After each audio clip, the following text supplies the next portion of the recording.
अस्सलाम वालेकुम नाजरीन, उम्मीद है कि आप लोग खैरियत से होंगे। नाजरीन, आज के व्लॉग का आगाज़ मैं एक बहुत अच्छी खबर से करना चाहता हूँ, और वो ये है कि अल्लाह ताला ने इस्लामाबाद को एक बहुत बड़ी तबाही से बचा लिया है। हाँ जी नाजरीन, इस्लामाबाद के हवाले से अभी आपको पता है कि जैसे हमारा योम दिफा करीब आ रहा है 6 सितंबर को, तो उसके हवाले से कुछ दहशत गर्दों ने अपनी प्लानिंग की हुई थी। और ये प्लान उनका कुछ इस तरह से था कि आपको याद होगा कि रमज़ान के महीने में जिस तरह बन्नू की छौनी पर अटैक हुआ था, कि जिसमें एक गाड़ी में पहले बारूद से बड़ी हुई गाड़ी, जिसमें ख़ुद कुछ सवार होकर गए, जिनका मकसद ये था कि वो गेट को जाकर पहले वो उधर अटैक करेंगे, और उसके बाद जो उधर गेट पर मौजूद लोग हैं उनको शहीद करेंगे, और उसके बाद दूसरे लोग जो हैं उनके साथी जो हैं वो फिर आगे बढ़ेंगे और वो छावनी के अंदर जाकर मुख्तलिफ़ जगहों पर काबिज़ हो जाएंगे। तो अभी उन्होंने कुछ सेंसिटिव इंस्टॉलेशंस के हवाले से यही कोई प्लानिंग इस्लामाबाद के हवाले से की हुई थी। लेकिन फार्चुनेटली जो प्लानर्स थे वो पकड़े गए। और कुछ तफसीलात कुछ यूँ हैं कि एक तो उनका एक कमांडर पकड़ा गया जो कि इस्लामाबाद और रावलपिंडी के शहर के लिए उन्होंने तैनात किया हुआ था। और कमांडर की हिस्ट्री जो है वो भी बड़ी हैरान कुन है। वो किला अब्दुल्ला से ताल्लुक़ रखते हैं, बलूचिस्तान से। और 2016-17 में वो इस्लामाबाद आया और इधर कोई 2 साल मुख्तलिफ़ होटल्स में काम करता रहा, फिर वापस चला गया। उसका वालिद एक गरीब आदमी, कोई एक वो दर्जी था। पहले अपने वालिद के साथ उसने दर्जी का काम शुरू किया, और उसके बाद वो अफ़गानिस्तान चला गया। अफ़गानिस्तान में वो पहले तहरीक तालिबान अफ़गानिस्तान के साथ रहा, फिर उसके बाद वो टीटीपी का हिस्सा बन गया। उधर कोई एक सुइसाइड बम्बिंग के हवाले से एक ट्रेनिंग कैंप है, उधर उसने ट्रेनिंग हासिल की, और उसकी फिर ये ड्यूटी लग गई कि आप इस्लामाबाद पिंडी में चले जाएं, कि आप उधर रहते रहे हैं, आपको ज़्यादा बेहतर आइडिया है। मुख्तलिफ़ जो पोटेंशियल टारगेट्स हैं उन पर नज़र रखें। और फिर इस साल जून में उसको अफ़गानिस्तान बुलाया गया, और फिर जो है एक टारगेट को शार्ट लिस्ट किया गया, बल्कि फ़ाइनलाइज़ किया गया, और उसके साथ एक सुइसाइड बम्बर तैयार किया गया। उसकी बैकग्राउंड ये थी सुइसाइड बम्बर की कि वो एक अफ़गान था, और वो कहीं काबुल में पहले मजदूरी करता था, फिर बाद में वो टीटीपी का हिस्सा बन गया, और उसने भी सुइसाइड की ट्रेनिंग ली। अब यह है कि वो दोनों इधर इस्लामाबाद आ गए। इधर तरनोल के इलाके में आके उन्होंने एक घर किराए पर लिया, फिर एक सुजुकी पिकअप ख़रीदी। मकसद ये था कि जो सुजुकी पिकअप है उसमें उन्होंने सारा बारूद और बाकी असला वगैरह जो है वो उसमें लेकर जाना था उस जगह पर 6 सितंबर को। लेकिन उस दौरान हमारे जो इंटेलिजेंस ब्यूरो है उन्होंने वो उन पर नज़र रखे हुए थे, और उन्होंने इनको गिरफ़्तार कर लिया। अब ये उनकी कस्टडी में है। इंटेलिजेंस ब्यूरो का काउंटर टेररिज्म के हवाले से हमारे मुल्क में बहुत ही इम्पॉर्टेंट रोल है, कि तकरीबन कोई 80% के करीब केसेस जो कि दहशत गर्दी के मुतलका केसेस होते हैं, चाहे वो रॉ की एक्टिविटीज़ हों या बाकी हों, उनमें जो उनको सॉल्व करने में इंटेलिजेंस ब्यूरो का रोल होता है। जब वो मुख्तलिफ़ सूबों के साथ जाते हैं तो फिर जो मुतलका सूबे की काउंटर टेररिज्म डिपार्टमेंट है उनके साथ मिलकर वो करते हैं। जिस तरह मैंने अगले दिन भी आपसे जिक्र किया था, ये जो बदीन में वो निज़ामानी साहब का मर्डर हुआ, तो उसको भी जो सॉल्व करने में सीटीडी के साथ जो एक लीड रोल प्ले कर रहे थे वो इंटेलिजेंस ब्यूरो वाले कर रहे थे। अब यह है कि इनकी जो प्लानिंग थी, ये जो 2 बंदे थे, सिर्फ ये 2 बंदे नहीं थे, अभी और कोई 6 के करीब सुइसाइड बम्बर और आने थे। जो पहली गाड़ी जानी थी उस जगह पर जिसको उन्होंने टारगेट करना था योम दिफा के मौके पे, उसमें पहली गाड़ी में 4 सुइसाइड बम्बर जाने थे, और वो उन्होंने बारूद से लदी हुई गाड़ी साथ लेकर जानी थी। फिर जो उनके साथ उनको गाड़ी जो फॉलो करेगी, जो इनके जो उसके बाद आ रही होगी, जिसने उनको रेस्क्यू भी करना था, या जो जिन लोगों को इन्होंने इंगेज करना था उनको उन्होंने टारगेट करना था, उस गाड़ी में भी कोई 2 सुइसाइड बम्बर होने थे। अब यह है कि ये वाले लोग इधर मौजूद थे, बाकी लोग उधर पहुंचने थे, और ये जो तफसीलात हैं ये उन्होंने अपनी इन्वेस्टिगेशन के दौरान बताई हैं।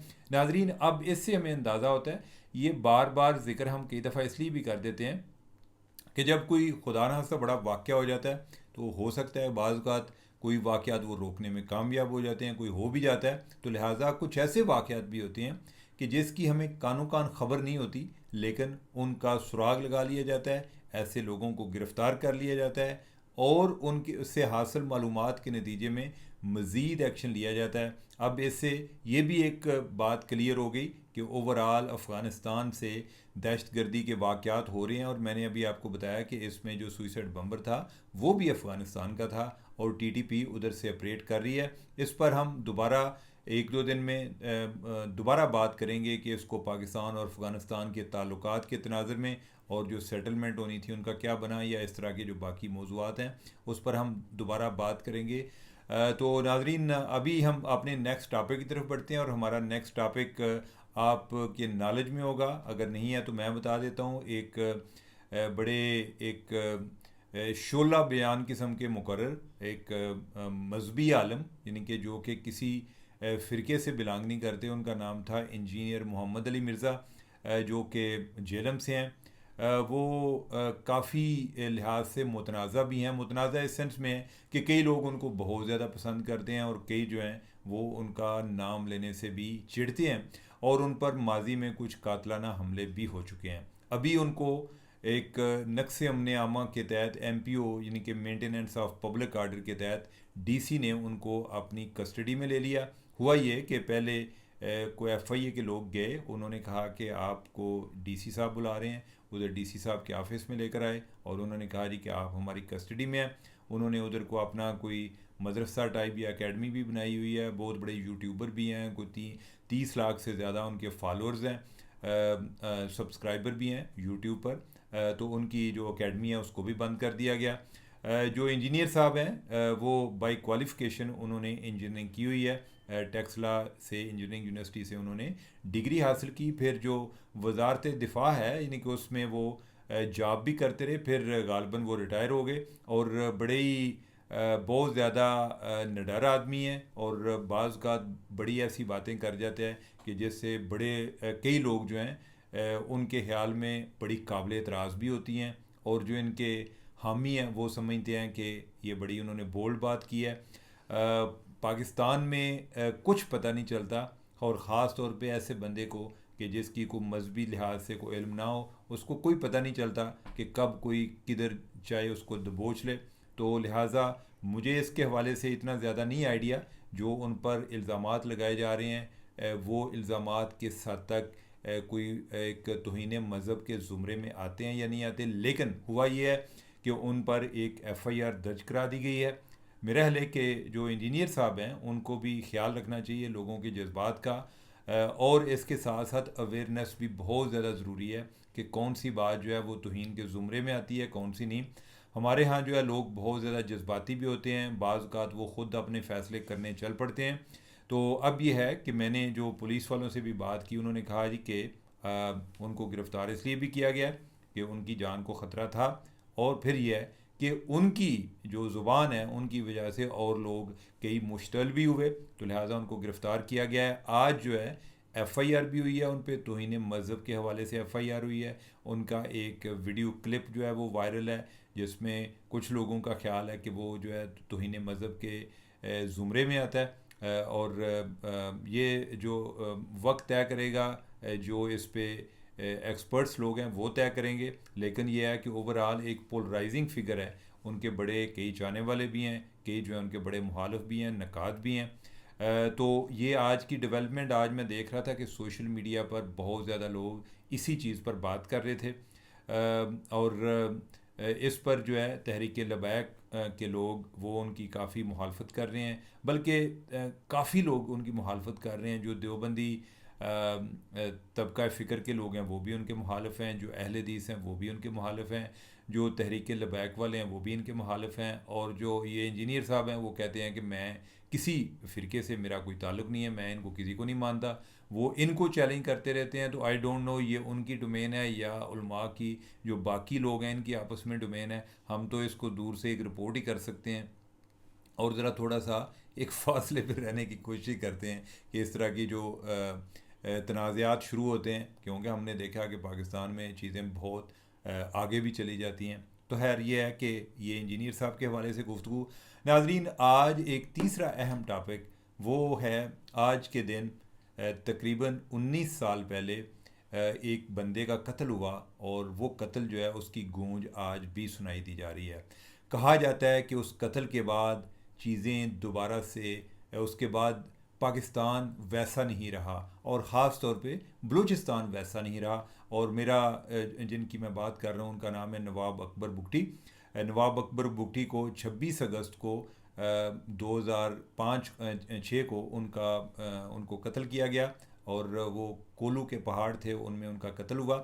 नवाब अकबर बुगटी, उसके कत्ल के ज़िम्मेदार जो बहुत सारे लोग हैं, वो परवेज़ मुशर्रफ को करार देते हैं। जनरल परवेज़ मुशर्रफ उस टाइम हुक्मरान थे।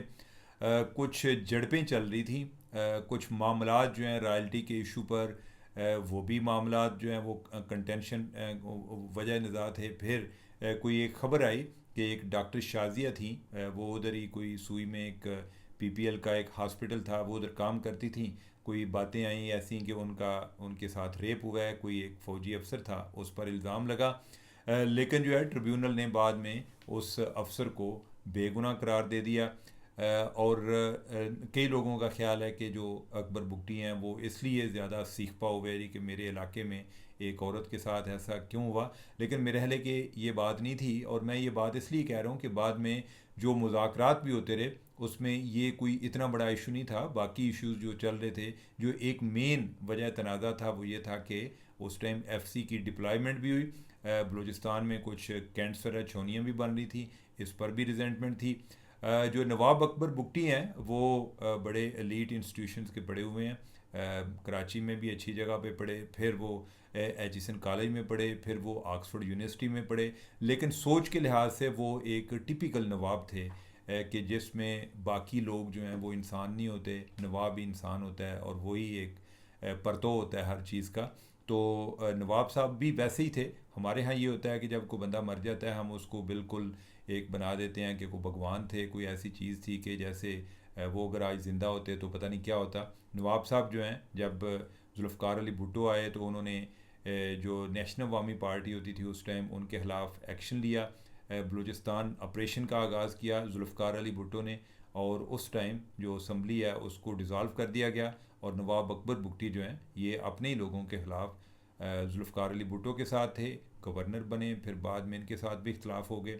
दोबारा से जब बेनज़ीर भुट्टो वज़ीर आज़म बनी तो नवाब अकबर बुगटी जो हैं वो उस टाइम वज़ीर आला बने। फिर जो है कोई मामला हुआ, फिर जो है यानी कि वो 1 साल बाद वजारत आला से हटा दिए गए। बेनज़ीर भुट्टो का फिर नवाब अकबर बुगटी के साथ पाला पड़ा, और जो इनको रॉयल्टी वगैरह मिलती थी बेनज़ीर भुट्टो ने वो नवाब अकबर बुगटी को मिलने वाली रॉयल्टी बंद कर दी थी।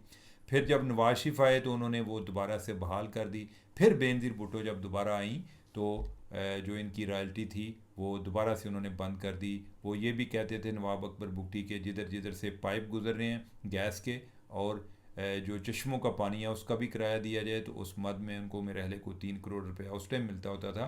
तो बेनज़ीर भुट्टो ने को बंद कर दी। उनका इस चीज़ पे इख्तलाफ था कि जो ये ज़्यादा एक वफाक को ज़्यादा चार्ज किया जाता है। ये मैं बैकग्राउंड आपको ये बता रहा हूँ, इसलिए बता रहा हूँ कि हम आमतौर पे जो बात करते हैं वो जनरल मुशर्रफ की बात होती है। जनरल मुशर्रफ के बहुत सारे मसाइल होंगे, लेकिन ये नहीं था कि नवाब अकबर बुगटी जो है उनके कोई मसाइल नहीं थे, या उनके सियासतदानों के साथ कोई बड़े अच्छे मुरासम थे। कोई बहुत अच्छे मुरासम नहीं चल रहे थे, मामलात ख़राब थे। और जब नवाब अकबर बुगटी का कत्ल हुआ तो उसमें जो ये रेप वाला बात है, रेप वाली बात मैं कर रहा हूँ, डॉक्टर शाजिया का रेप, उसके अलावा भी डेवलपमेंट्स हुई उस दौरान। जो उधर कुछ जो इनके कुएँ थे, जिधर से कोई गैस वगैरह निकाली जा रही थी, तो उधर कोई डिप्लॉयमेंट थी एफसी की। एफसी के लोग मारे गए, कोई तकरीबन 20-30 लोग जो मारे गए। फिर जवाबी तौर पे उन्होंने जो बुगटी ट्राइब है इनके खिलाफ एक्शन लिया, फिर इनके भी कोई लोग मारे गए। और इन द मीन वाइल 2005 की बात है, और ये मैं बातें बता रहा हूँ कि अभी जो नवाब अकबर बुगटी का भी कत्ल नहीं हुआ, मैं उससे पहले की बात बता रहा हूँ। तो गालिबा कोई दिसंबर की बात है, उस टाइम जनरल मुशर्रफ कोलू का विज़िट करना चाह रहे थे। जो उस टाइम जो वज़ीर आला थे जाम यूसुफ, वो उनको मना कर रहे थे। उनका ये ख्याल था कि सिक्योरिटी के हालात ठीक नहीं हैं। जनरल मुशर्रफ को कई लोग डेर कर रहे थे जी कि ये डर गया, ये उधर नहीं आएगा। और जनरल मुशर्रफ जो हैं वो उधर चले गए। और उस दौरान जो BLA है उन्होंने, ये बलूचिस्तान लिबरेशन आर्मी उस टाइम मौजूद थी, ये पहले की में मौजूद है, तो इन्होंने उन पर रॉकेट फायर किए। मतलब यह है कि उस जगहों के करीब रॉकेट फायर किए, वो तो खैर उनको कुछ नहीं हुआ, लेकिन इस पे इनको लगा कि हमारी रेट्स चैलेंज हो गई है और ये टेंशन जो है ये बढ़ती गई। और ये जो मरी कबीला था जिस इलाके में कोलू वगैरह है, इनका और किसी टाइम नवाब अकबर जो हैं, अकबर बुगटी, इनके आपस में काफ़ी शदीद इख्तलाफ थे, बल्कि ये आपस में मुखालिफ तस्वर किए जाते थे। और जो मरी कबीला था ये एक और हाई कोर्ट के जज थे, बलूचिस्तान हाई कोर्ट के जस्टिस नवाज़ मरी, उनके मर्डर का इल्ज़ाम जो है वो भी इस मरी कबीले पे और जो इनके जो सियासतदान थे, यानी कि बड़े लीडर थे, उन पर होता था। ये बाद में सारे ये पहाड़ों पर चले गए। पहाड़ों पर जाने का मतलब ये है कि उन्होंने रियासत के खिलाफ मुज़ामत शुरू कर दी। तो खैर ये है कि ओवरऑल टेंशन बढ़ती रही। जो चौधरी शुजात हैं और इनकी क़्यादत में एक वफद बना, और फिर कई मामलात पे फिर चीज़ें आगे बढ़ पाईं, फिर रुक जाती थी। फ़ौज जो है, यानी कि उनका ये ख्याल था कि हमें अपीज़मेंट की पॉलिसी इख्तियार नहीं करनी चाहिए, हमें इनके आगे सरनगू नहीं होना चाहिए। जो सियासतदान थे वो इसको सियासी तौर पे कुछ चीज़ों को सॉल्व करना चाह रहे थे। उसमें जो नवाब अकबर बुगटी हैं वो भी हार्ड लाइन लेते थे, और बाद में जब दरमियान में कभी कोई मुज़ाकरात तातुल का शिकार होते, वो कहते मैं दोबारा मुज़ाकरात नहीं करूँगा। चौधरी शुजात फिर कई दफ़ा जो इवन बलूचिस्तान के जो जर्नलिस्ट हैं उनको भी दरमियान में इन्वॉल्व किया कि आप जो इनको समझाएं नवाब अकबर बुगटी को कि इंगेजमेंट की पॉलिसी रहनी चाहिए, हमें मुज़ाकरात करने चाहिए। बुगटी साहब पहले नहीं मान रहे थे, फिर हैर को माने। तो ओवरऑल इतनी ज़्यादा एक गलत फहमियाँ और जो एक गुस्सा एक दूसरे पे वो इतना ज़्यादा था कि दोनों साइड फिर लचक दिखाने को तैयार नहीं थे। ना फ़ौज वाली साइड तैयार थी, ना नवाब अकबर बुगटी तैयार थे। फिर पता चला जी कि वो पहाड़ों में चले गए हैं। पहाड़ों का मतलब ये होता है कि वो मुज़ामत का रास्ता उन्होंने इख्तियार कर लिया, और अब बाकायदा वो फ़ौज को या FC को भी टारगेट करेंगे। फिर उस दौरान इनके कुछ जो एक कानवाय था FC का, उसको टारगेट किया गया। इनके कुछ लोग मरे, कुछ तकरीबन 20-30 के करीब लोग इनके मरे। फिर जो है जवाबन इन्होंने नवाब अकबर बुगटी जो है उनको परसू किया, वो पहाड़ों में थे, उधर जाकर इनको टारगेट किया। और इनकी लाश जो है वो किसी को दिखाई नहीं गई। उस पे कई फिर लोग जो हैं वो कंस्पिरेसी थ्योरीज भी होती हैं कि क्या वो मरे थे या नहीं मरे थे। उनकी कोई घड़ी वगैरह जो है वो और ऐनक जो है उसको निशानी के तौर पे लोगों को दिखाया गया। कोई ये भी कोई लोग मुतालबा करते रहे कि उनकी जो है पोस्टमार्टम किया जाए, लेकिन उस पर कोई चीज़ें आगे ना बढ़ पाईं। तो नवाब अकबर बुगटी जो है उसको एक बलूचिस्तान की, जो आज की बलूचिस्तान है, उसमें नवाब अकबर बुगटी का जो कत्ल है उसको एक टर्निंग पॉइंट समझा जाता है। कई लोग जो हैं वो इससे डिसएग्री करते हैं, वो कहते हैं मुज़ामत पहले ही चल रही थी, लेकिन यह है कि जो मुज़ामतकार हैं उन्होंने इस केस को अपनी फेवर में इस्तेमाल किया। लेकिन एनीवे यानी कि जैसे भी इस्तेमाल किया, ओवरऑल चीज़ें जो हैं यानी कि उससे दिन ब दिन ओवरऑल ख़राब ही हुई हैं। तो इस टाइम जो बलूचिस्तान की सूरत हाल है उसमें इस केस को देखना भी ज़रूरी है। उसमें नवाब अकबर बुगटी सच्चे थे झूठे थे इस बात से कतई नज़र, उसने क्या इम्पेक्ट किया लोगों पर, उसको हमें देखना भी ज़रूरी है। और इसी के साथ जो है इनकी चीज़ों को जब उनके तनाज़र में देखते हैं तो फिर शायद हमें आगे बढ़ने में भी आसानी होती है। तो नाज़रीन, आज के लिए इतनी गुफ्तगू मेरे ख्याल काफ़ी होगी, शायद ज़्यादा होगी। मुझे दें इजाज़त। अल्लाह हाफ़िज़।